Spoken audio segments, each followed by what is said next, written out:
Good morning students. आज हम civics का सेकंड चैप्टर संघवाद पढ़ेंगे।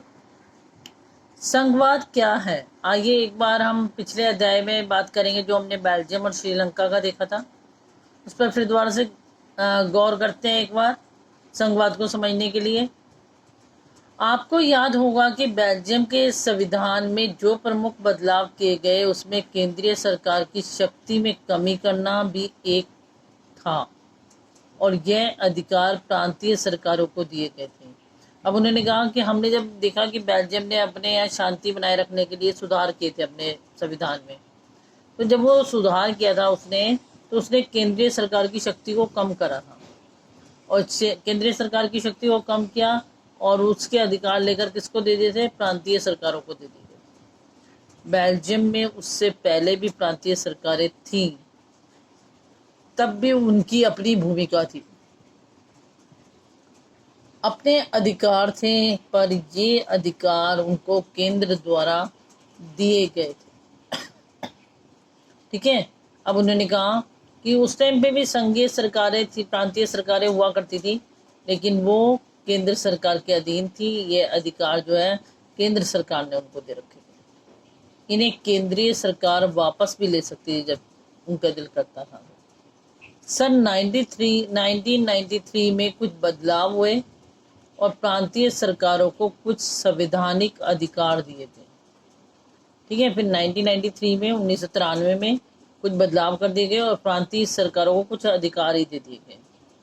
इन अधिकारों के लिए प्रांतीय सरकारें अब केंद्र पर निर्भर नहीं रही, वो अपने आप कर सकती थी इसका काम। ठीक है।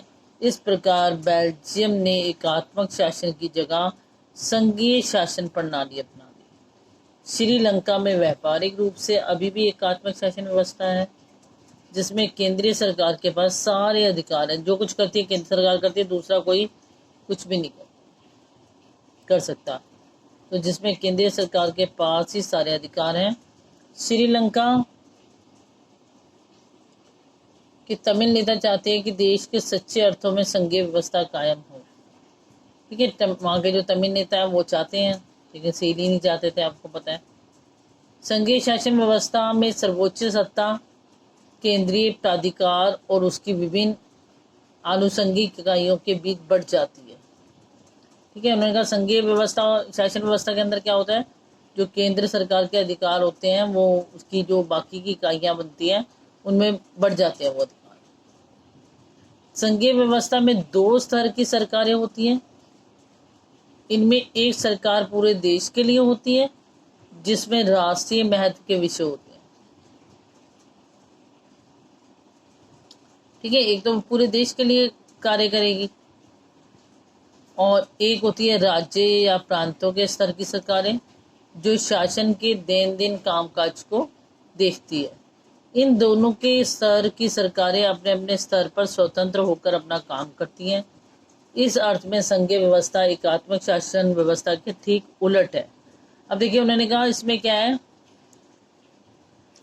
कि उन्होंने कहा संघीय व्यवस्था है ही वो जब हम केंद्र सरकार की शक्तियों को अन्य मतलब उसके बीच में जो जितने भी उसके संगठन है उसमें बांट दिया जाए। तो उन्होंने कहा कि जहाँ पर राज्य और प्रांतों की अपनी सरकारें होंगी वो अपना काम वो अपने कार्य करेंगी, और एक होता है कि केंद्र सरकार पूरे देश के लिए कार्य कर रही है अपने, तो उस टाइप से स्वतंत्र होकर अपना अपना काम करते हैं। तो इस टाइप की जो सरकार होती है हम संघीय व्यवस्था कह देते हैं। और ये संघीय व्यवस्था जो है एकात्मक व्यवस्था के बिल्कुल उलट होती है।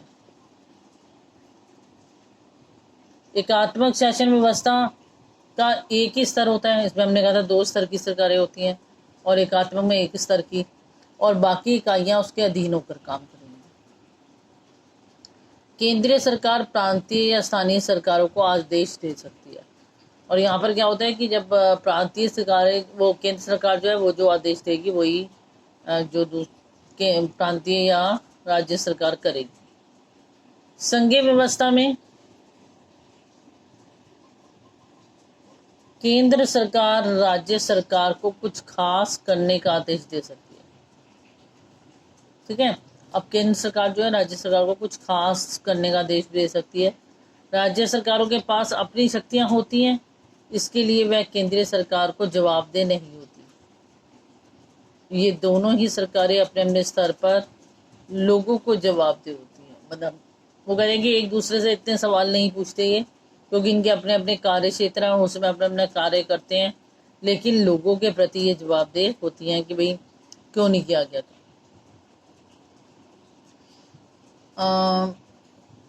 अब आइए संघीय व्यवस्था की कुछ महत्वपूर्ण विशेषताओं पर गौर करेंगे। क्या क्या होती हैं देखिए। फर्स्ट, यहाँ सरकार 2 या अधिक स्तरों वाली होती है। ठीक है, 2 स्तर की होगी या उससे अधिक स्तर। सेकंड पॉइंट आएगा इसमें, मतलब अलग अलग स्तर की सरकारें एक ही नागरिक समूह का शासन करती हैं, पर कानून बनाने, कर वसूलने और प्रशासन का उनका अपना अपना अधिकार क्षेत्र होता है। अब कह रहे हैं कि वो एक ही नागरिक समूह पर शासन कर रही होती हैं। अलग अलग सरकारें होती हैं, केंद्रीय सरकार, राज्य सरकार, वो अलग अलग स्तर उस पर कर रही होती हैं, मतलब एक ही तरह के नागरिकों पर शासन कर रही होती हैं, लेकिन उनके जो अपने अधिकार क्षेत्र हैं, किसने किस पर काम करना है। ठीक है भाई, किसको कर वसूल करने का काम मिला है, किसे कानून बनाने का अधिकार मिला है, अपने अपने अधिकार क्षेत्र में रहते हुए वो अपना कार्य करेंगे। थर्ड, विभिन्न स्तरों की सरकारों के अधिकार क्षेत्र संविधान में स्पष्ट रूप से वर्णित है। इसीलिए संविधान सरकार के हर स्तर के अस्तित्व और प्राधिकार की गारंटी और सुरक्षा देती है। अब उन्होंने कहा कि किस स्तर की सरकार को क्या करना है, कितने उसके अधिकार क्षेत्र हैं, ये संविधान में लिखित रूप से है हमारे पास। संविधान मौलिक प्रावधानों को किसी एक स्तर की सरकार अकेले नहीं बदल सकती। ऐसे बदलाव दोनों स्तर की सरकारों की सहमति से ही हो सकते हैं।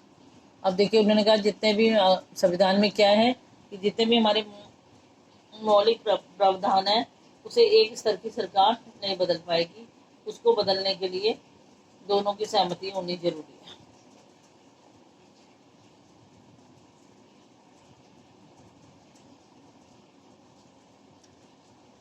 अदालतों को संविधान और विभिन्न स्तर की सरकारों के अधिकारों की व्याख्या। ठीक है, अदालतें जो हैं, अदालतों और संविधान और विभिन्न स्तर की जो सरकारें हैं, सरकारों के अधिकारों की व्याख्या करने का अधिकार है। अदालत करेगी सारा काम, मतलब संविधान और विभिन्न स्तर की सरकारों की क्या क्या अधिकार है उसकी व्याख्या। ठीक है, विभिन्न स्तर की सरकारों के बीच अधिकारों के विवाद की स्थिति में सर्वोच्च न्यायालय निर्णायक की भूमिका निभाता है। अगर दोनों स्तर की सरकारों के बीच में कोई विवाद हो जाता है, वो कहते हैं कि ये ठीक है, ये कहते हैं नहीं ये ठीक नहीं है, तो ऐसे विवाद को निपटाने के लिए सर्वोच्च न्यायालय भूमिका निभाएगा, वो निर्णय करेगा।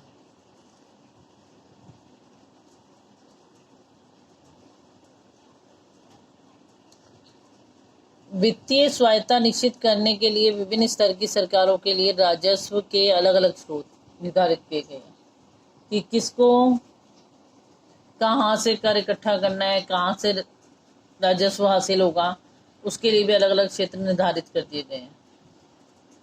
इस प्रकार संघीय शासन व्यवस्था के दोहरे उद्देश्य देश की एकता की सुरक्षा करना और उसे बढ़ावा देना, इसके साथ ही क्षेत्रीय विविधताओं को पूरा सम्मान करना।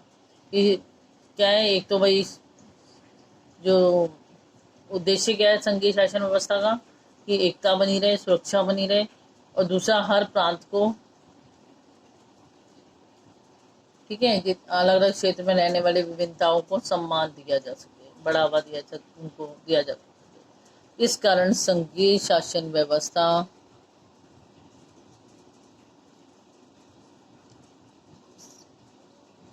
के गठन और कामकाज के लिए 2 चीजें सबसे महत्वपूर्ण हैं। विभिन्न स्तरों की सरकारों के बीच में सत्ता के बंटवारे के नियमों पर सहमति होनी चाहिए और इनका एक दूसरे पर भरोसा होना चाहिए।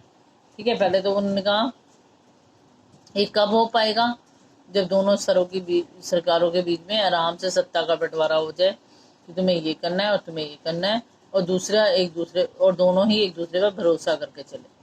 वे अपने अपने अधिकार क्षेत्रों को मानेंगे, आदर्श संघीय व्यवस्था में ये दोनों पक्ष होते हैं, आपसी भरोसा और साथ रहने की सहमति। तो आज के लिए बेटा इतने ही, नेक्स्ट क्लास में इससे आगे करेंगे, इसे अच्छी तरह रीड कर लेंगे। थैंक